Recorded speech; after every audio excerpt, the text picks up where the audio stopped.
Ladies and gentlemen, brothers and sisters, people of all ages, welcome back to the Sticky Floors podcast. I am one of your hosts, CJ, and I am joined by Mr. Will. And tonight we are talking about the movie Civil War. So, just spoiler alerts from the very beginning. Civil War is a movie that is in the movie theaters right now. If you haven't seen it, we are going to be talking about it in great detail, and we will probably discuss the ending at great length. So, if you don't want to know how it ends, you might want to just cut this off and come back. Or if you do want to know how it ends, please keep listening right now because we're about to get into that. And before we before we start talking about it, let me just say this is the movie Civil War, not to be confused with Captain America: Civil War, the third Captain America movie, which is a much more lighthearted tale of violence in the community and in the nation than this one that we're about to talk about. So just so there's no confusion as far as that goes. Uh, Oh man. so with that quick introduction done, I'm gonna kick it over to Mr. Will to give us the summary of tonight's film. Oh man, CJ, you on a roll tonight, man. Oh, I just want to give everyone a moment just to take that in, man. CJ at his finest, giving you quality work here. But no further ado. Civil War seems to delve into the psyche of reporters who prioritize breaking news over analyzing its deep implications. Their drive for the scoop, regardless of the medium, often involves risking their lives for the adrenaline rush of being first. These war correspondents may detach themselves from the consequences of their actions and the conflicts that they cover. However, they remain fixated on the thrill of their work. There it is. There it is. Thank you, as always, Mr. Will, for that original summary of the movie at hand. One of the things, man, I'm just gonna start with is, obviously this is in movie theaters now. When this movie finished, it was dead silent in the theater. Yeah, same. There was no conversation, nothing. I think people left the movie theater not really knowing how to feel exactly. But I think it definitely touched people. And one of the things that I was thinking about is that, and I would say this for me personally, when I left the movie theater, I saw how possible the movie was just based on the current state of fragmentation in America. And the fact of the matter is, things have become, a word that I would use kind of very tribal. So, Mm.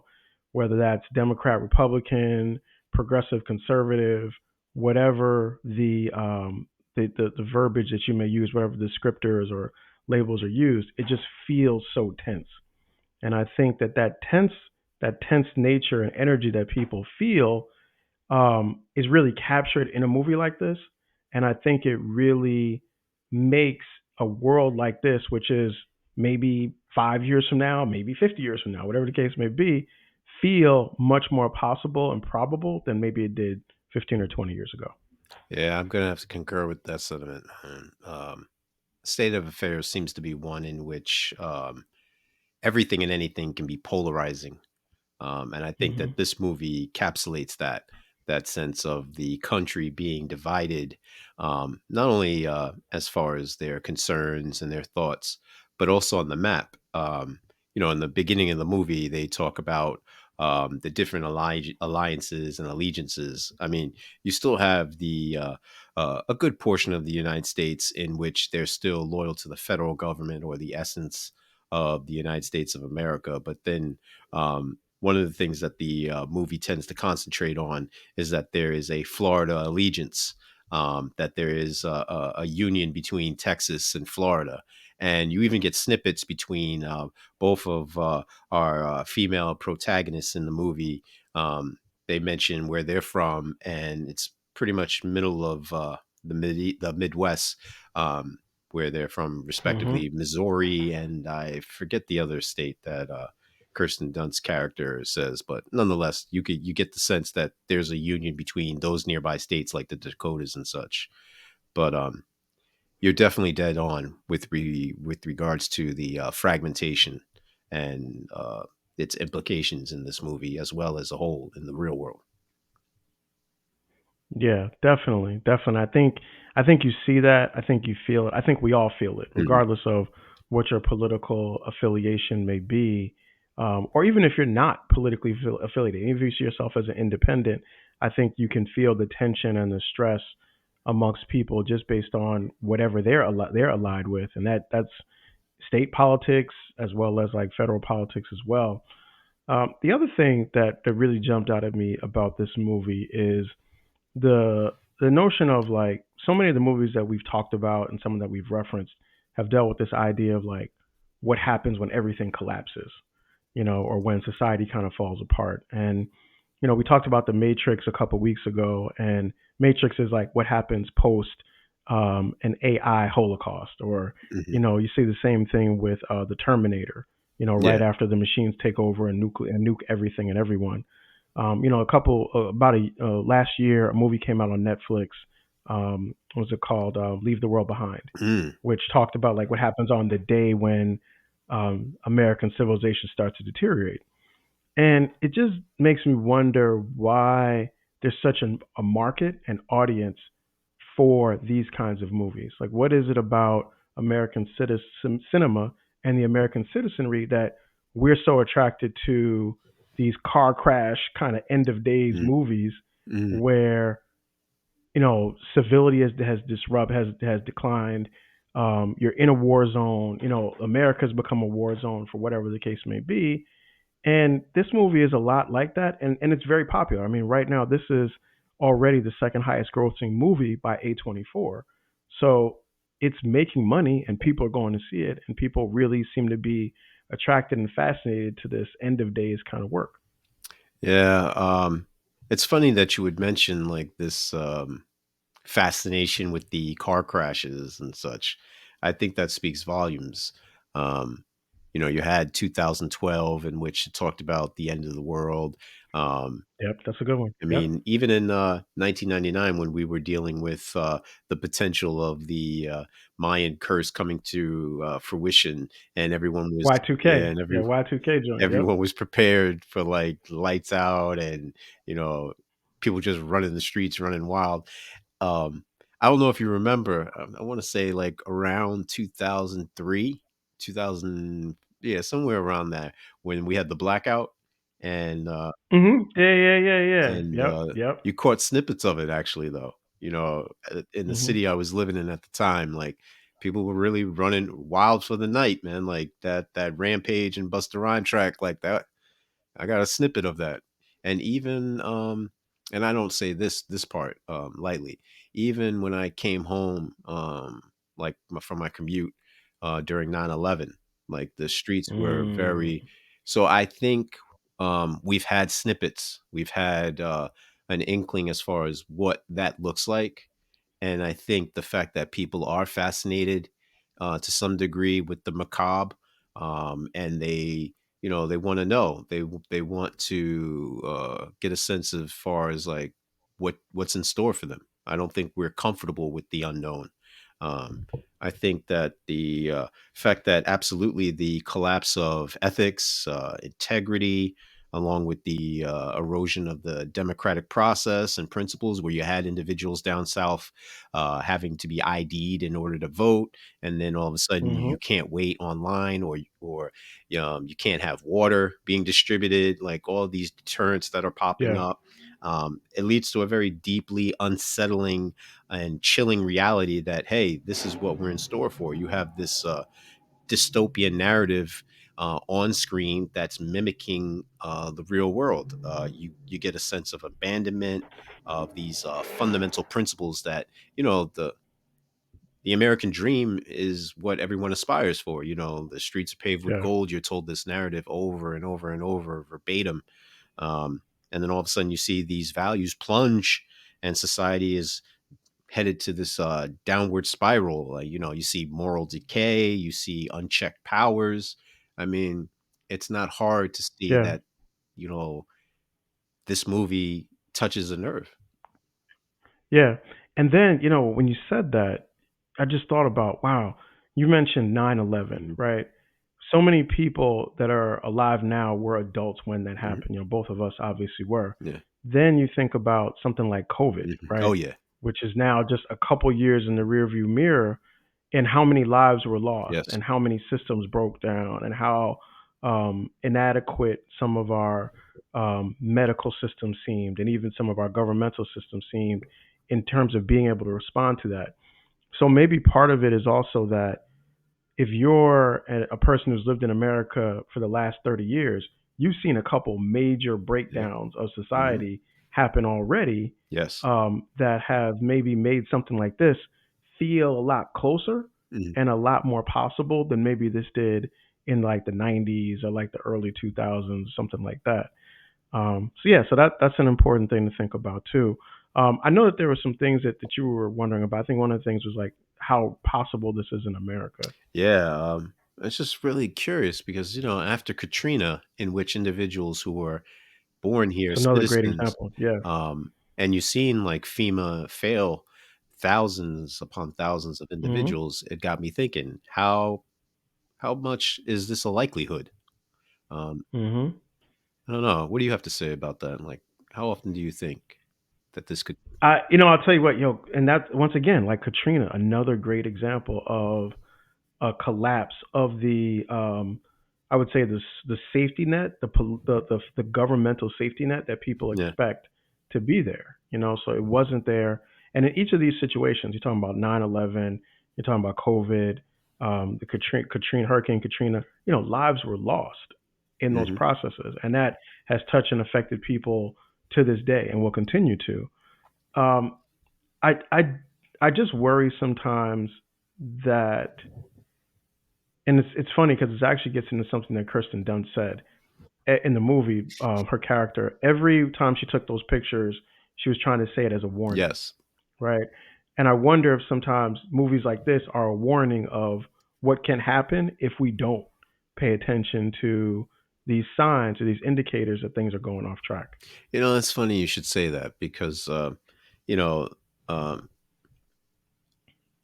we're old enough to know that Hurricane Gloria transpired, and when we were kids, we just thought of a hurricane as like a big storm or big rainstorm and nothing more. Hmm. You might have seen a couple of limbs from trees on down, or maybe some down wires, or nothing major. Like I didn't know of anyone that was severely impacted. But that again, I was a Yeah, kid, and my scope of the world was no bigger than the town we lived in. much much Yeah. smaller. Yeah, absolutely. Um, but with that said, Lee Smith tries to not necessarily persuade um, anyone from thinking like her, but more like just a cautionary tale.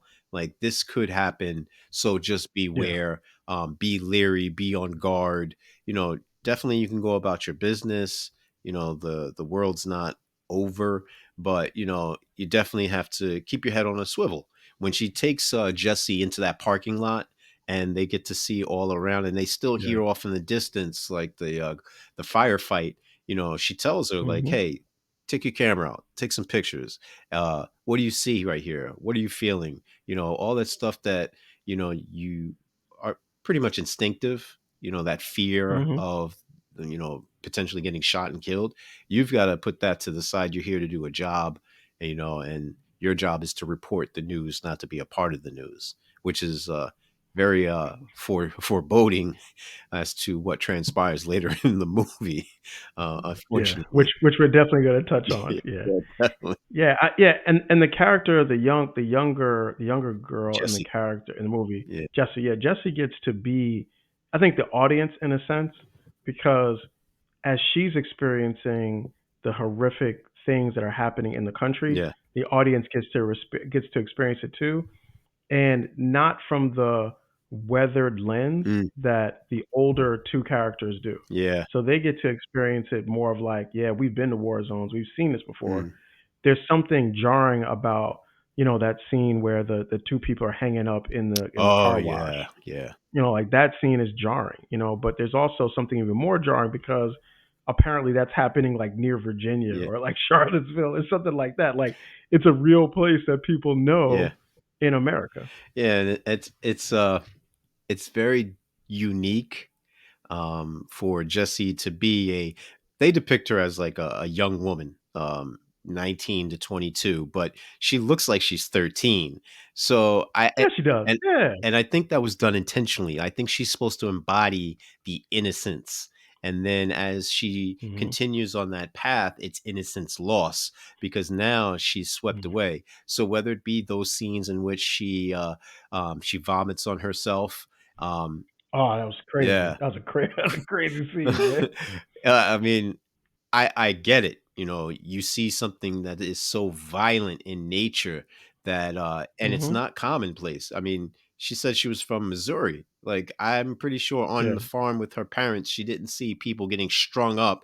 And as the guy joked, I went to high school with that guy. He never talked to me. Yeah. Like how do Yeah. you turn on your neighbor like that? You Exactly. it so I understand why she was scared and why she was just so on edge and bothered by it. Any reasonable person would be.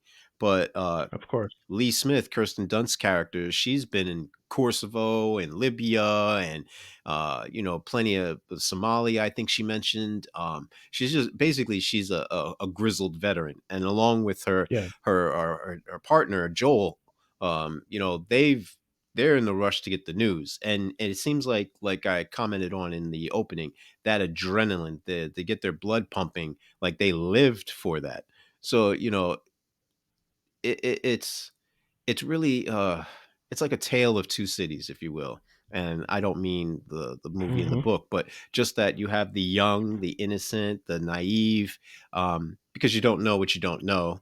And you're going through life in a daze, if you will. You're not thinking that this could happen in your lifetime. And whereas Lee is saying, look, I've been to the worst of the worst, and this over here in my home country, like my place that I know, this is not like anything I've ever seen whatsoever. Yeah, and that's a great point too, because even as we are recording this, there are any number of wars and Mm, conflicts happening in the world right now. But if you're listening or watching the show from America, you almost have the luxury of it feeling like it's over there. It's like it's not close to home. mm, Like good point. one of the things reasons why we say like, this is the title for this is like Too Close for Comfort is because the movie is portraying things happening in places and locations that you're familiar with. Mm, It opens in New York City with a suicide bomber. It takes yes. you to like Charlottesville, Virginia. It then takes you to Washington D.C. Like you're familiar with those places. They're well known, and they're really well known, from a political standpoint right now. I know that one of the other things that we talked about in the pre-production was like the idea of the FBI. Oh, yeah. And so, do you want to talk a little bit more about that point? Yeah, but just you touched upon two things that were very, very poignant. One being, you're traveling through places that you've been, and the first thing I kept Hmm. envisioning was me in those places, and then Yeah, uh, exactly. Yeah. yeah, and then remembering the news stories that surrounded it. We touched upon 9/11. In Charlottesville, you had the protesters in the truck Yep. driving down and Yep. maiming all these innocent bystanders and such. Um, you mentioned, the suicide bomber. That was so visceral for me because unlike your stereotypical foreigner male who is considered a kamikaze suicide Hmm. bomber, you have a blonde haired uh, white woman who literally straps on a vest. And the only time you usually see Hmm. individuals with a vest is the so-called Middle Easterner, the Arab, Yep. Muslim person, who runs and then takes out a plethora of people. But this time, you have this blonde-haired white woman who runs while individuals are gathering to get water, a necessity. Yep. And the Yep. cops are depicted as these ruffians who are flashing batons and such. And the carnage after the explosion left me in such awe. Like, wow, this is totally different. I didn't know I could be surprised at this age by a movie. I knew Yeah. it wasn't real. I knew Yeah. that there wasn't a bomber Yeah. there, but wow, they really did that. Um, Yeah. And it grabs you instantly, yes, like right away. yes, You're like, oh, okay. This is like first 5 minutes. yeah. It's like, whoa. Oh, that's where we going. Okay. Whoa, whoa, okay, we're going Yeah. there. Okay. Yeah, and it drops you kind of right into the middle of the chaos, which there's advantages and disadvantages to that, and we'll get into Yeah. that in the cake and hate part. Yeah, I definitely wanted to But I think you, touched upon that, but but with the FBI and the dismantling of it, they made it a point to really reference that. Like, that hit home for yeah, me because I was like, "Wow, this harkens to all of the protests about dismantling the police." You hear people hmm say, "This is a police how state," about that? but Yeah, at the defund the police. Yep. yeah, but at the same time, you have individuals who are protesting, but they say we need a police presence while we're protesting. I just find that very ironic that if you're How about that? trying to dismantle, but I also have family up in Detroit and they tell me like, yeah, the police after a certain hour, you're on your own. And but that's also a state where you have open carry, where you have concealed Yeah. permits and such. So it makes a very interesting dynamic. It does. And what's funny about the dismantling of the FBI is, I watch a lot of like political stuff. Mhm. I just watch a lot of like debates and everything. And I've seen so many primaries where, candidates have said they want to get rid of the Department of Yes. Education, or they want to get rid of the EPA. Mhm. And so the idea of phasing out certain aspects of the government Mhm. is something that people have talked about openly, Right. in political campaigns Yes. even like 6 months ago. Yeah. Like that conversation has been there and it's been in the American thought and discussion for quite some time. I also think that the idea of the FBI being seen as a tool of as a weaponized tool of the Mhm. government is something that people have experienced and thought for a long Oh time. yeah. Like we've talked about in some of our past movies, like talking about when we did Malcolm X, Mhm. just talking about the idea of the FBI and Mhm. COINTELPRO and like the things that were done to disrupt and disrupt Black liberation organizations in America. That's been there. That's Yeah. documented. Like that's Freedom of Information Act documented kind of things. So the idea of the FBI as being seen as like this constricting agency that someone may decide needs to go away is something that's very possible Yeah, and it's or probable or probable. probable. And that's Yeah, and probable. that's that thought is not left upon me any like sleight of hand or marginalized impression. The fact that the FBI's origins are steeped in some type of mystique and not necessarily in a positive fashion either. Hmm. These individuals, they had hiring practices that weren't in alignment with incorporating those that they were trying to police. um, you Yeah. know uh, you have this sense of entitlement, individuals flexing their authority sometimes in very questionable means, and Hmm. utilizing practices that quite frankly were just thuggish and brutish. Um, and yet you didn't hear anything about the CIA being dissolved. So it Yeah. makes me wonder, like, hey, what's going on here? You know, Yeah. you take away the police that are inside the state, but what about the surrounding networks? How did that develop? Yeah. Yeah. And then like just think about how like there's a movie, I don't know if you ever saw, it's called The Good Shepherd. Yes, So The yes. Good Shepherd with Matt Amen. Damon, that's Very about good the movie. founding of the CIA. Yeah, Like very good that's movie. about that. And then, last year, Killers of the Flower Moon. So if I remember correctly, the book is called Killers of the Flower Moon and the Founding of the FBI. Hmm.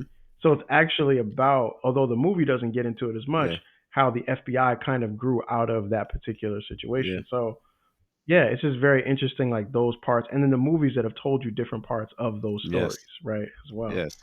So yeah, so that's interesting. So is there anything else around the culture part, or are you ready to jump into the cake? Yeah, no, I'm always up for dessert, man. I got a sweet tooth, yeah. Let's There it is. hit this bakery. Got it. Got it. All right. So a couple of things that I really liked about the movie.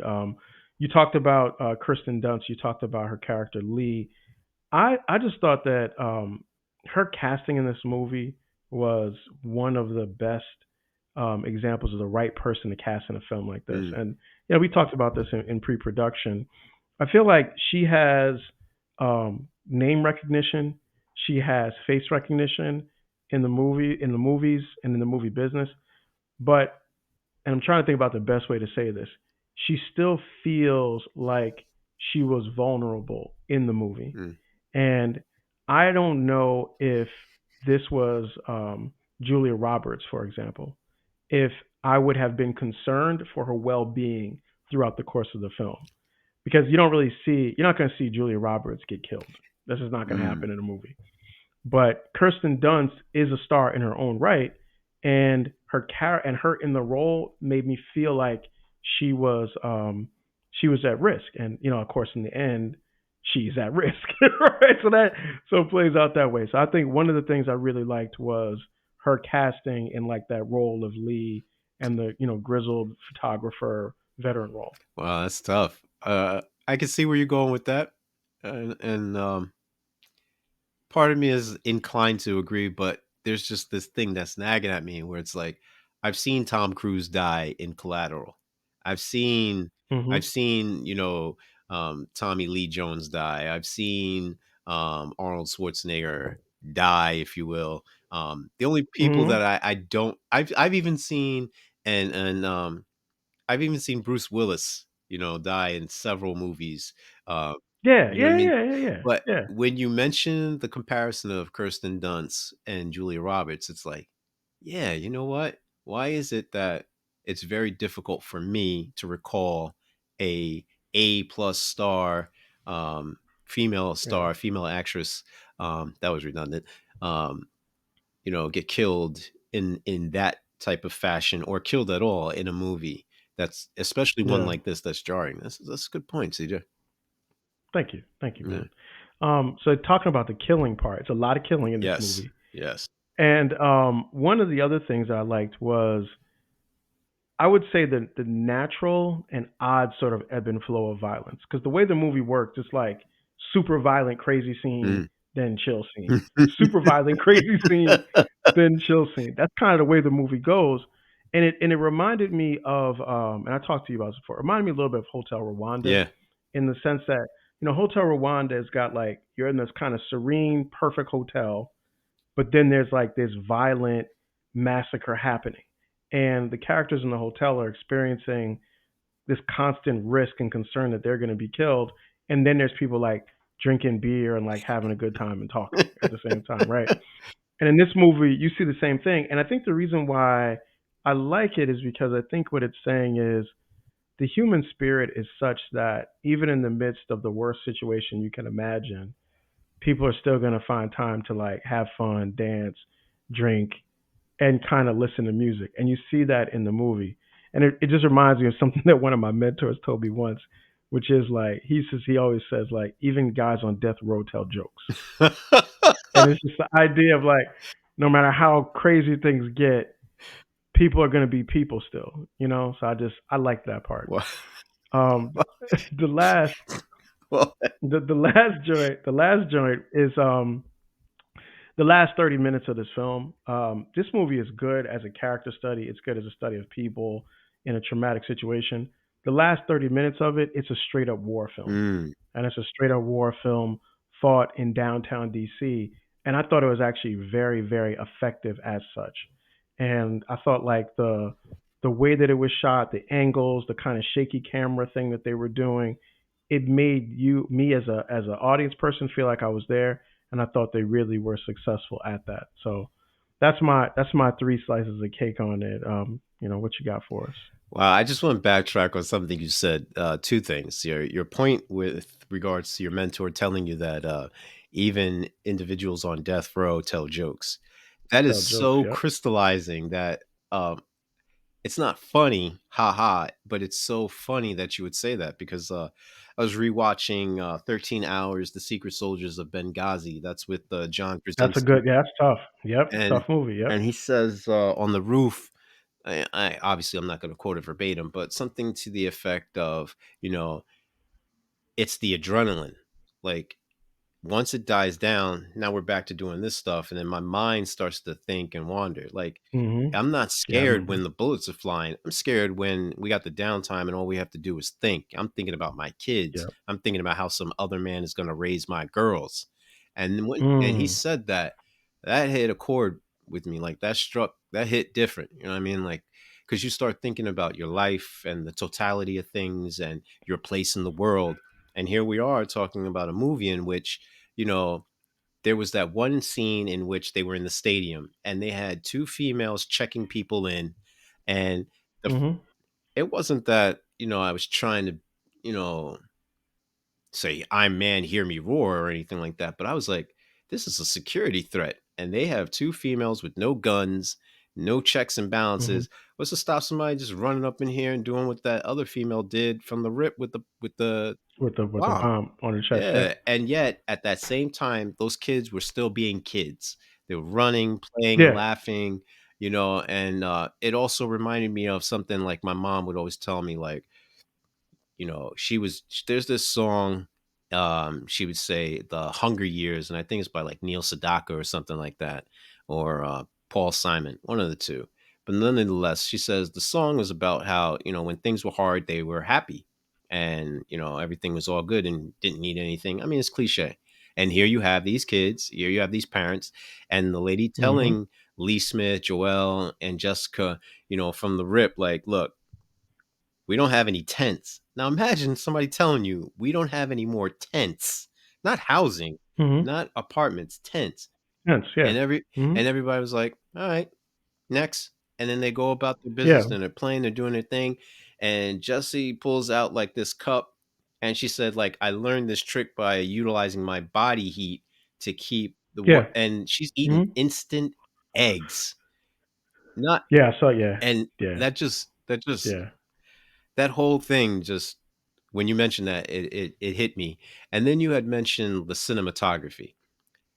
I thought that was one of the best parts. I'm skipping ahead to my Mhm. cake, but that's the Yeah, yeah, I segue, got you. that's the tie-in. Yeah, I'm following you. He mentions how, you mentioned how the cinematography brought and capsulized everything for you. It captured the essence of what was Yeah. going on. It really did. Because, and Yep. I agree with you wholeheartedly, you have the dark scenes and the tone shifted, and then you have the Mhm. lightheartedness and there's more sunshine.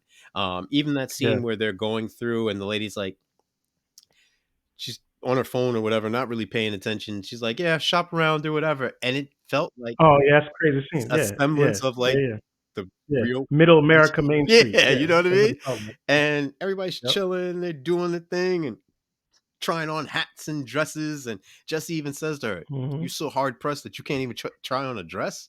And it made you think, Yeah. like, you're in your masculine energy that much, you're in that war mentality that much that you can't even like just enjoy this 5 minutes of the simple pleasures of normalcy. Yeah. And then Yeah. simultaneously, it cuts automatically to the scene where Joel leaves. He doesn't buy the hat. He lets the lady know. The lady's not tripping. She's not thinking they're shoplifting.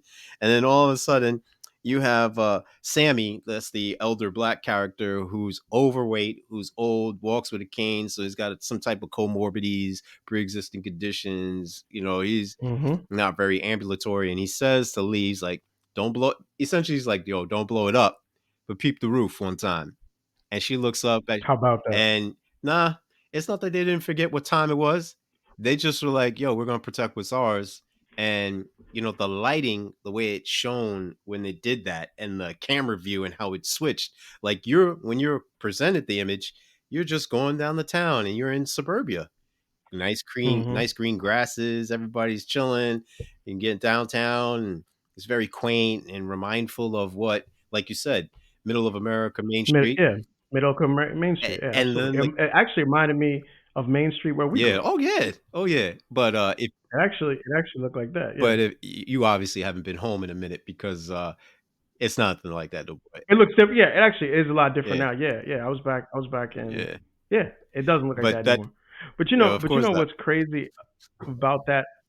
What was crazy about that scene is even then the armed guards are on top of the roofs. yeah, So they're trying to remain out of the sight. the safety the safety is not safety, but the security is kind of an illusion. Mm, You're still in a war zone. yeah, Like no, but that it just looks pretty. yeah, oh, no. See, and that I like the way you took that and you flipped it on the opposite side. Here I am going on and on and on about how, it seemed like there's some semblance of normalcy, and you're like, "Nah, not really." Like, you can still Yeah, see, yeah, it's a it's the fallacy. illusion of it. But the Yeah, totality of it all is, they're trying to do the best that they can, yet they of have course. no Mhm. delusions of grandeur. but at the same time, you are under the spectacle of, you know, it's almost like that cognitive dissonance. Like, this is not really Hmm. going on, but we know what's going on. I Yeah. thought that was very intriguing. That's definitely one of my favorite parts. Um, and then I'm gonna go with, like we mentioned, and like we were tying in, like the characters and the choice. Like, I like how you Hmm. presented it. Like, yes, Kirsten Dunst is a name. If you didn't know her from Spider Man, you That's how I knew yeah, her. Yeah. now or she's been plenty of other cheerleading high school movies and such, so you Hmm. do get a sense of like, oh, wow, how'd she go from that to this? And you could see, like, yeah, Yeah. you know what? If that character was, happy go lucky, whatever, and she gets thrust into this situation, She wouldn't be yeah, anymore. she would. She would be. Innocence lost. And I Right. like the fact that, Sammy, I've seen him in so many different things, whether it be a commercial or a movie, and I just didn't recognize that, oh, that's Stephen McKinley. Like, this is a guy who Hmm. studied at Juilliard, has a master's in fine arts. Like, he's a very well-trained actor. But you would have Yep. never guessed. Kind of like Nick Offerman. Like, he's in We Are the Millers. Like, he's Yeah. the president, Yeah. and Yeah. I didn't see Yeah. that. Yeah. Yeah. You know what I Yep. mean? Like, Yep. that switch is like, wait, what? It almost threw me Yeah. for a loop. It's a good casting, Yeah, definitely. Yeah. definitely. So Absolutely. I love the fact that, like, I can place a face, and I'm pleasantly surprised to see them in a new light, and that they were given a chance, and it's not that typecasting or whatever have you. And then the third thing I definitely liked about this movie, that really, really stood out, is what I touched upon with the usage of breaking stereotypes with the female bomber. Hmm. And you Hmm. actually see a grizzled female presence who's the protagonist, and then they're not afraid to say, no, but she's still human. So at the end, Yeah. when she breaks down because she's just seen too much, it's not that she's Yeah. weak. It's the fact that, no, she's strong enough to display, like, wow, during even she can be unnerved. Even she Yeah. can be bothered by this, and she hasn't lost touch of humanity. And that was one of the things that Sammy kept saying, like, I'm not fearful for your safety. I'm fearful for your emotional well-being, because you've Yeah. seen all these things and you're so, like, just pragmatic. And I don't Yeah. remember you ever being like that. Like, how'd you get here? Yeah. I mean, that's a great point about how that character of Lee deals with all the Hmm. trauma that's happening. Because at first, she seems like she's seen so much that she's almost desensitized to it. Yes. And then after that scene, that amazing scene where they come in contact with the dudes talking about what kind What of kind of American are you? American are you? That's that's one of the craziest scenes in the world. But after that scene, and especially after they lose the one character that was with them, the black guy, which I'm going to talk about in a Yeah, second. that's Sammy. But after, yeah, but after yeah, Sammy, after Sammy passes away, you can see that she's hurt. Hmm. She breaks down, Yeah. and then she goes to clean his blood up out of the truck, Like, got to right? keep it moving. And it's like you got to keep it moving, right? So I mean, like I think the way that they allowed her character to show all these kinds of emotions is a credit to the writing and a credit to Kirsten Dunst's performance in the Oh movie. yeah, and just to piggyback on that, because you mentioned one of the key, like, phrases that, or lines that stands out. What kind of American are you? Okay. Like, the way that Jesse Plemons, like, delivers that line with, I know they're supposed to be shooting glasses, but I can't picture him wearing pink, fluorescent pink at that, shooting glasses. It I was mean, this is a crazy. guy who was It's so in crazy.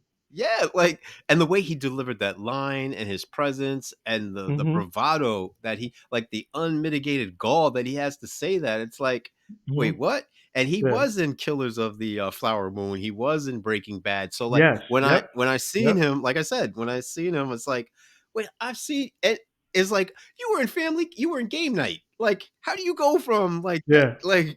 like his acting chop? Like, Yeah. I was pleasantly Yeah. surprised to see something like that. And the fact that you had, the Asian actors, like, especially I think his name was E, and he knew that he didn't have He was. long, like, because Yeah, he was toast. He knew it already, man. He broke that. Yeah, I mean that's a super tense scene. yes, That 5 or 7 minutes is like, you could have heard a pin drop in the movie Mm. theater. It was like everybody was plugged in. Like, what would you do? Where would you say you're from? What kind of American are you? Like, I literally, people are asking that question of themselves CJ, I'm not, in that I'm scene. not gonna kid you, man. I was sitting in the movie theater like, would I lie and say where I'm from and like pick another state, or would it Right. like what would I do in that situation? Well, yeah, and the terrifying thing is, in that moment, you don't even know for sure what's the right Yeah, answer. like Like, which if you say to north, if you say New Jersey, is that safe? Like, if you said Iowa, is that safe? Like, I was, what do you do? Like, that was such a man. That's an amazing scene, but you man. couldn't even tell like what side these people are on. They were just shooting the shoot back. That's what I'm You shot saying. at me, I'm shooting at That's what you. I'm saying. I don't care if we're even on the same Exactly. side because that bloodlust. I mean, like, you Yeah. know, when I picture, certain areas of this country, like whether it be Maine all the way to North Dakota, South Dakota, Nevada, New Mexico, like there's a common thread. And that common thread is we all tend to believe in being seen, being heard, respected, and loved, regardless of your political Hmm. affiliation, your sexuality, your gender, your occupation, your blood type, hair color. It doesn't matter. You still are a human being underneath it all. You still have the same wants and you have the same fears. Uh, but once he said that line, I knew all that was out the window. Once Yeah. the And bomber ran, I knew that was gone. You wanted water. yeah, yeah. It's tribal. It's tribalism on a whole different level, Yes. and it's scary because it's like I said, like we said in the beginning, it's not that far away. No.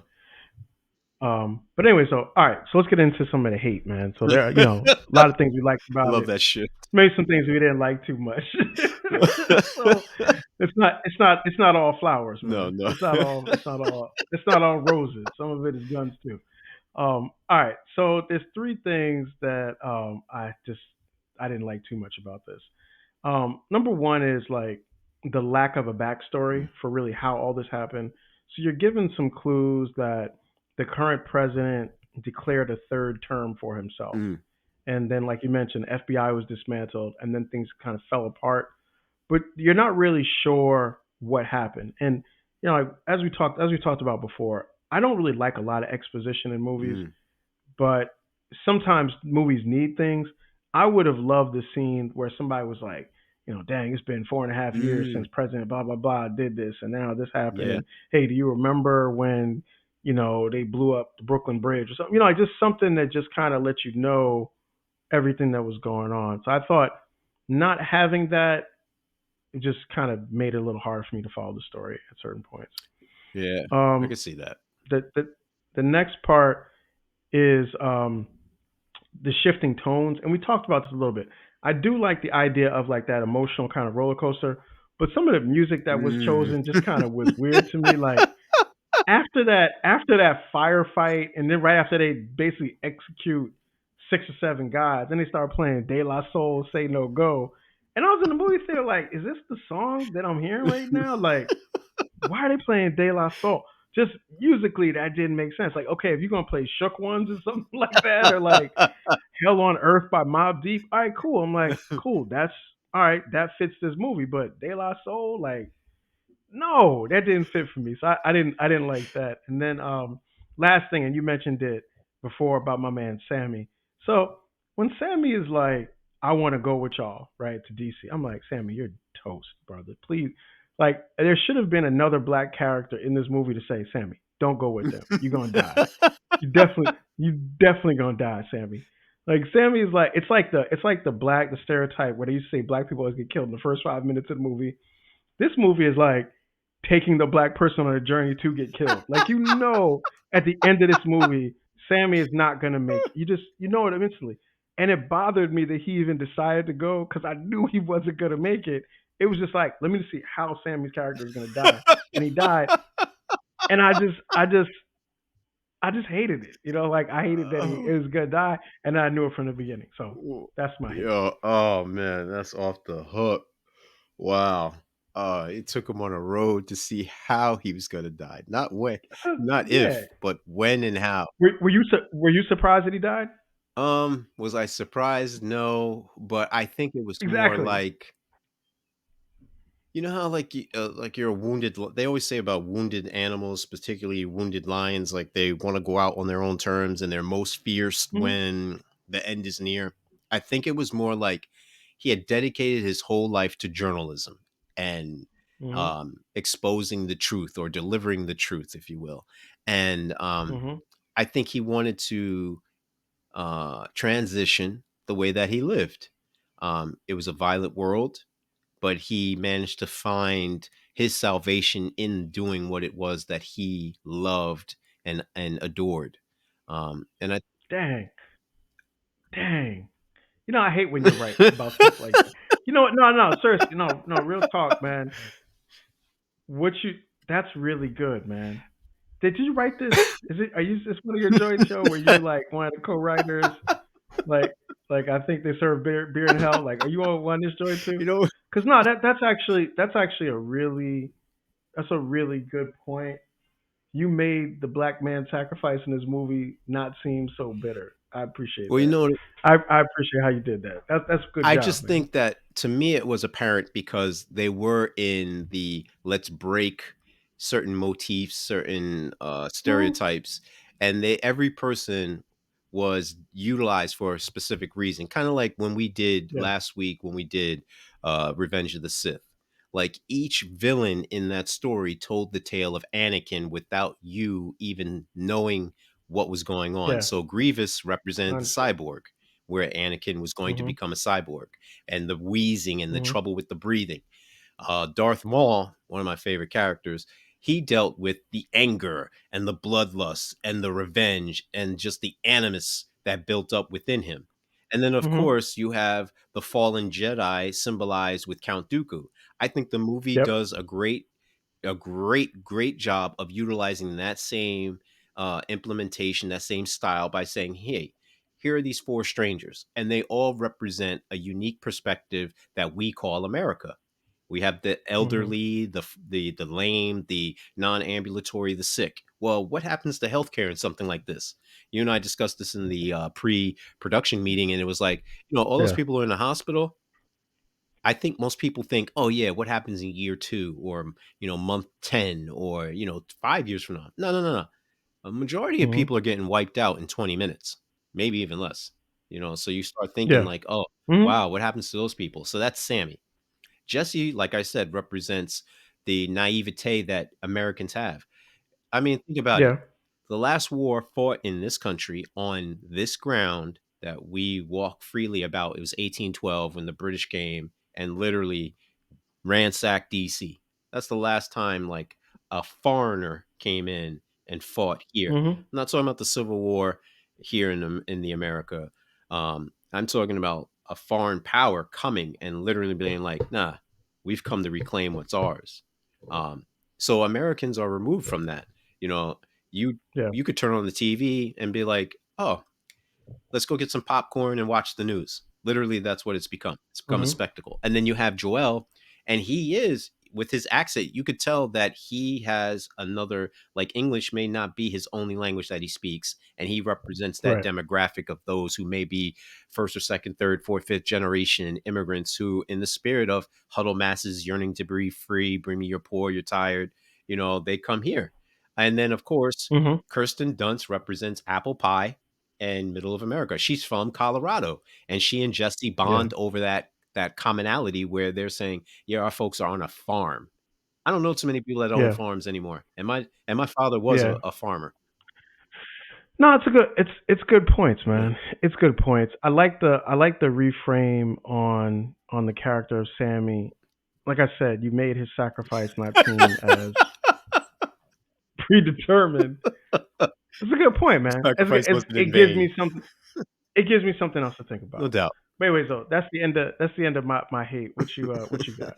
Oh, I won't go as strong as you, Mr. Palps, but I will go and say that it was unfortunately the ending. It didn't stick for me. I know you're all about sticking the landing.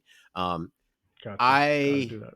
I had a problem with not only seeing the dangling foot of a Secret Service officer, Hmm. but it's juxtaposed with the president and I caught flashes of you pick your dictator from Mussolini all the way to Muammar Gaddafi, and you got soldiers celebrating. I thought that you're supposed to take prisoners if people were saying, "Hey, I surrender." I mean, that Secret Service agent, she was like, "We just want to have a clean, smooth transition," and the soldiers like, miss me with that, lady. Bop, bop. And they bucked her down. I had a problem with that. I had a Yeah. problem with, Yeah. Lee Smith going out in the blaze of glory when she was trying to save Jesse, and she's just standing there like they weren't in the middle of a gunfight. Like, lady, are you kidding me right now? You want to Yeah. die. And then Jesse helped it along where I gotta make sure I get it in focus, gotta get that perfect picture. Hmm. That unnerved me. Like you're literally trying to canonize your mentor dying in front of you? Yeah. Well, you know what the interesting thing about that is that I when she remember in early in the movie when Jesse asked Lee, if I was dead, would you take a picture of me? And she was like, yeah. Foreshadowing. Absolutely, yeah. It was a foreshadowing thing. I also like how you referenced on the president, the scene where the president gets killed and they're taking pictures. It immediately reminded me of when you mentioned it, Muammar Gaddafi's death and how that was like videotaped and the pictures were there, everything. That those kind of public executions in that way, that's something just embedded, unfortunately, in a part of humanity. I mean, like, like Romans crucified people. Yeah. That's a public execution of a horrendous extent. Unfortunately, that's just something. I mean, look at lynchings, Mm-hmm. Red, public the Red executions Summer. in front of people. Right, and people take pictures of that too. People have barbecues of Oh, they lynchings. did more So than like that. the They took I souvenirs. right, so like the idea of that, yeah, it's disturbing, and it's also like a part of the American thought thinking for how people can turn this violent, grotesque act of taking someone's life into memorabilia. The sick thing about that is like when Mary Surratt and the rest of the individuals who are part of the conspiracy of the death of Lincoln, there's photographs of that. There's people out there like Hmm. on the wall, like visiting, and like you said, they were eating sandwiches and flying kites. Um, Hmm. that says a lot about human nature. Um, Yeah, it does. and it's not a pleasant thought to say the very least. We try to laugh to keep from crying, and on the show we do try to keep it lighthearted. But when we are faced with these serious moments, I think CJ and I try to balance out keeping that perspective and that tone of being reserved, being respectful, and being mindful that these are human lives we're discussing. And trying to Mhm. put it in the backdrop and the context. So for those out there, I definitely don't want you to misconstrue um, if you happen to hear us maybe chuckle about some of the things that we want to bring it back into focus with all sincerity and respect. But with that being said, back to the laughter. I'm going with the toll that it takes on you. Like Lee displayed it, definitely she did, and Kirsten Dunst did a great job both with her physical actions and the tenor and the tone of her voice and bringing it all together. Superb job. I think she should definitely, at the very least, be up for some critically acclaimed awards when award season comes along. Um, Definitely nominations. I'm not sure she'll win, but definitely nominations. I think Jesse. I think that she was very key in helping that. Cailee Spaeny. I think she did a good job as well. Um, and even Joelle. So I definitely want to get that out the way. Wagner Moura, like they definitely like in that scene where he's like yelling because he couldn't believe that Sammy had gotten killed. Hmm. Like just great job, great job. Um, but then it's like it was just everyday business for these individuals that were out there killing. Like yucking it up, laughing. I mean, you had the guy with the 50 cal still shooting dead corpse. You had the Hmm. guy who was saying like, "Yeah, I went to school with these guys. I'll kill him right now if you tell me to. Flip it a coin. How you want? However you like." Yeah. Wow, I don't know. That left me very shaken. Um, So you're saying so just so I'm clear, like you're saying like the brutality Yeah, it of took a of toll. that's in the movie. Yeah, it takes a toll Yeah. on you after a while, like, seeing that gore and Yeah. because like I said like we said from the beginning, these are places we've been, and we have family, Mhm. friends, associates that are in these places, and your mind just starts to wander. Yeah. This is not a movie. I agree with you 100%. You definitely don't leave this movie feeling No, good. and it's not for the faint of heart. You definitely don't. And there is a bleakness to Mhm. it that just kind of sits Yeah, on the whole film. yeah, it definitely Um, reverberates. yeah, I was saying, man, after I watched this, I'm like, man, the next thing I see is gonna be a cartoon movie because this is like that was bitter. Yeah. It's not. It's a bitter look. This is a bitter film, man. Yeah, man. Just so you know. Yeah, yeah, Just so yeah. you know. So you got anything else in the hate section? Anything else Uh you didn't like that I much? just think, last but not least, I'm sitting there and I'm left with like, why didn't anybody invade the U.S. during this time? Like all that riffraff and talk Hmm. from Russia or China, like Hmm. even those that own, that have capitalized off of the U.S. debt, like China. Why didn't they just Hmm. say, "I"? Now they're ripe for the picking, and you Hmm. have, a Red Dawn Part 3, where somebody Yeah. comes in. You know what? You know what's funny about that is that I almost think that the kind of obvious non-inclusion of that Mhm. storyline, I wonder if that's a part of just the movie making machine. Because Uh, like when movies are made, you want them to be able to be international and yeah, global. I And if you portray one country. another country as being the enemy, well, you might have just cut off $700 million worth of Yeah, revenue. definitely. So it's like it's better to create like It's a a business fictitious move. country. Yeah, it could very well be that because like you and I remember movies when like the enemy was clearly like Oh, Russia yeah. in movies, right? Like now you don't really get that as much because of the globalization of film. You Mhm. want people to watch it, and people international are watching these Yes. movies, and you don't want them to be ostracized because they've been Yes. typecast as the enemy just by virtue of their nationality. Agreed, agreed. Definitely a good point. Definitely a good point.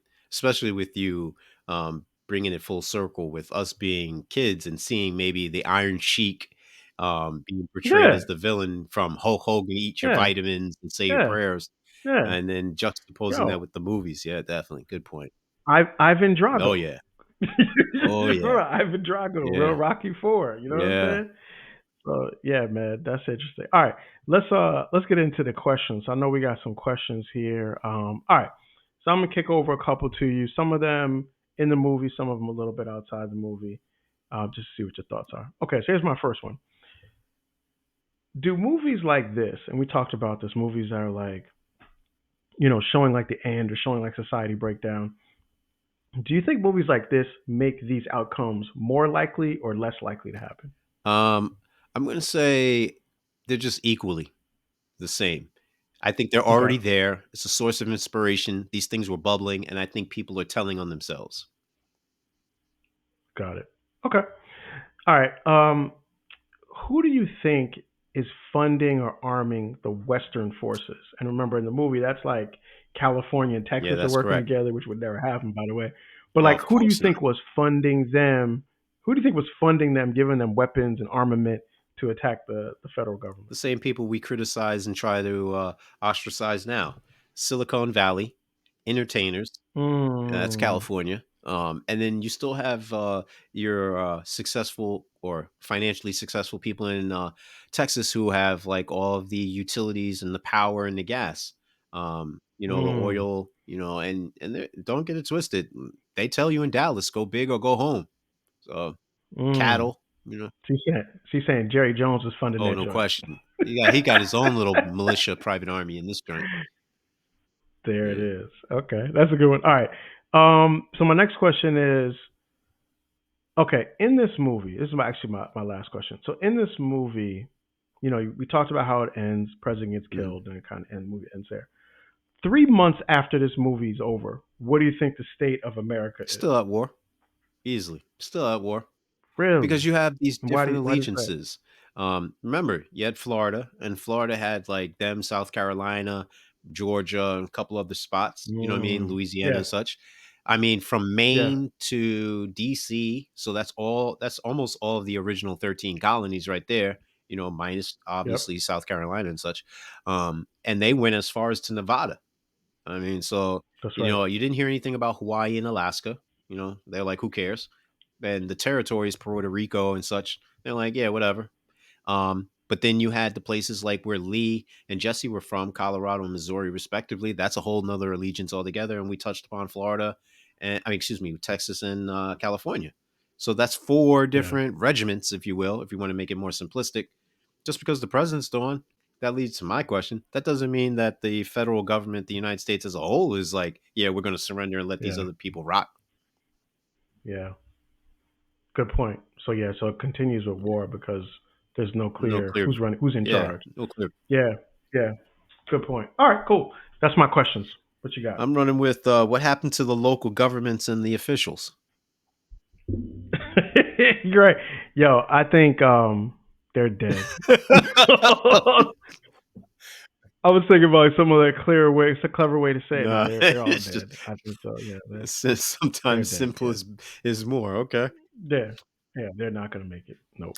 Are Americans permitted to immigrate and or seek asylum elsewhere? Yo, that's a great one. That's a great question, and I thought about that. Like, when and we see this in America from the other side of the table, right? A war happens and people leave, and sometimes those people come to America, right? So even everything that just happened between what's happening now between Ukraine and Russia, Hmm. a lot of Ukrainians have come to the United States. And England. A lot, yeah, and I've known people that have come, from African countries at times where there were wars in those countries. So when there was like a war in Liberia, for Yeah. example, a lot of Liberians came to America. There's this question of who can go, Yeah. and that usually is a question of access. Like, do you have the money? Do you have the notoriety? Do you have a skill set that you can Yeah. bring that makes your coming to that country Hmm. valuable? And then who doesn't? So Right. like, something like this happens, yeah, Jay-Z and Beyonce will be able to go somewhere else, they right? they were already gone. But will Jalen and Benita be able to do No. it? Probably not. Uh-huh. Like, they might have to, like, they're gonna be out there fighting in the street against whoever in a deteriorating society. So, and this gets to like what I was saying about the idea of not knowing the story of like everything that happened, because there's definitely some Americans that had money, had resources, maybe had another country they could go to. Maybe they were immigrants here to begin with. They could go back to their countries. But for the people that didn't have that, they're SOL. Well, think about it like this, man. You know how John Krasinski had A Quiet Place or whatever, and you thought that was the end of it, or even M Night Mm-hmm. Shyamalan had, Mm-hmm. just the one joint. Nah, there's gonna be a continuation of it, so you'll probably get those answers if they make enough money off I thought this. about that. You'll get that. I thought about Yeah, that. Like a prequel yeah, movie for this. They could do like a prequel or a sequel. yeah. Yeah. So you'll get Yeah. that. And my last question for you is: if this transpired, what would you do? I'm trying to get out. Yo, so here's the thing, right? So one of my mentors, right, and it takes it back to Yeah. COVID. When COVID started, right, he was very, very adamant about the idea of having like a bug out bag, Mm, right? Everything that you would need to be able to leave your house in a moment's notice, right. right? And I remember like the idea of like getting yourself prepared, like having a straw that you can use to clear dirty water, having like flashlights that are really bright, a disposable lighter, different kinds of like weapons, things you might need to cut things, boots, like gear that's going to be water resistant. So like that idea of preparation is there. But ultimately, if everything around you is Yeah. deteriorating, you got to get out of that situation. Like going to the woods is not a permanent solution. And so you got to be thinking about like, how can I get out of here? And if I'd like to think that I could see the signs on the wall, that the handwriting on the wall to know like, oh, okay, cool, it's time to roll. that's why, yo, have a passport, figure out where you can go and what you can do, what kind of work visa, because that's what I'm trying to do. Now, if I can't do that, then it is what it is. Then there it is. Then it is what it is. All right. So yeah, so that's the questions. All right, let's get into the popcorn, man. So I am going to give this 4 boxes of popcorn. I almost thought about it a little bit more since we talked about it. But yeah, I'm giving it 4. I think that this is a movie that everybody I've talked to about it, I've told them they should see it. At the same time, I don't know if I'd ever watch it again. 4 boxes, but I don't know if I'm watching this. I don't know if I would watch it again, but it's definitely something I think I would recommend. You know, it's I know that's a little bit crazy of a comment, but that's how I no, you feel. know what? It's not so far fetched, and it's not so preposterous. I'm doing the same thing. 4 boxes, never watching this again. Yeah, it's just one of those things, man. And it kind of gets. Well, go ahead, go No, ahead. no, Go no. ahead. Please, by all means.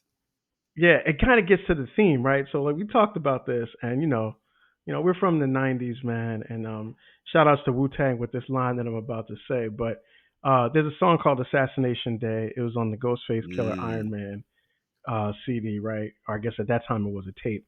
And the line is, "War is extremely serious, and it saddens me to have to take things to deadly measures and have you measured and shot for no pay. It's assassination day. I stalk my enemies like I hear prey." that beat in my Right? head We right now. Yeah, right. You can hear the beat when I'm saying it, right? The old Tetris Yeah. beat. And it's like that's what this movie reminds me of. War is extremely serious, and it saddens me. Like you don't leave this movie theater smiling or joking. No. Nobody was joking. Everybody's walking out of the thing like black, like just Hmm. shocked. Like it's more like shock and awe, like of what you saw, the way that it makes you feel, and it's sad because like the idea of like places that being destroyed, people that live in places where being killed, the breakdown of society, the breakdown of humanity, the breakdown of decency, it's sad. Mm. And I think that's what you leave with, and I think that's like the theme that I'm pulling from this. No, that's tough right there, CJ. You mentioning that rap lyric reminds me of this song called "Pain" by CNN, where they literally have the gentleman from CNN, I forget his name, and he's talking Hmm. about the commentary of war. Like, I don't know if there's a good war. It was a necessary war. We had to fight it, but war is real. Yeah, War is visceral. War is getting killed and killing people. So yeah, yeah. no, definitely, definitely. Thank you for that. Um, I think my closing remarks are going to be summarized as follows, man. The movie highlights the spectrum of human behavior, from fickleness to the extreme notion that humanity itself could be considered a scourge. It connects historical independent actors to contemporary militia groups, suggesting that they can become empowered as time of political breakdown occur. The references Hmm. in Civil War blur the line between art and reality, reflecting the potential for societal collapse. Movies like this are similar to those such as the Mad Max series and the Yep. Purge series. These could Ugh, be how about clear that? cut cited examples in which there's a dystopian fascination with the real threat being chaos rather than autocracy. And with that being There it said, is. that discussion of violence, we're going to go into another movie next week where now we have a clear cut hero in Monkey Man. Oh man, yeah. And listen, if y'all haven't seen Monkey Man, I hope it's still in theaters. Definitely go check that Mhm. out. But I'll tell you, you see the double feature between Civil War and Monkey Man, you're gonna need a bath Well, after that's that. what I These did. them joints, these joints, man. You think Civil War is violent? My goodness. So yeah, so listen, yeah. Next week we definitely covering Monkey Man. Once again, the Sticky Floors podcast available wherever you get your podcasts. We are on Apple Podcasts, Spotify Podcasts. We are on YouTube. Check us out, like, subscribe, share, comment, because your comments help us to do this better. Peace.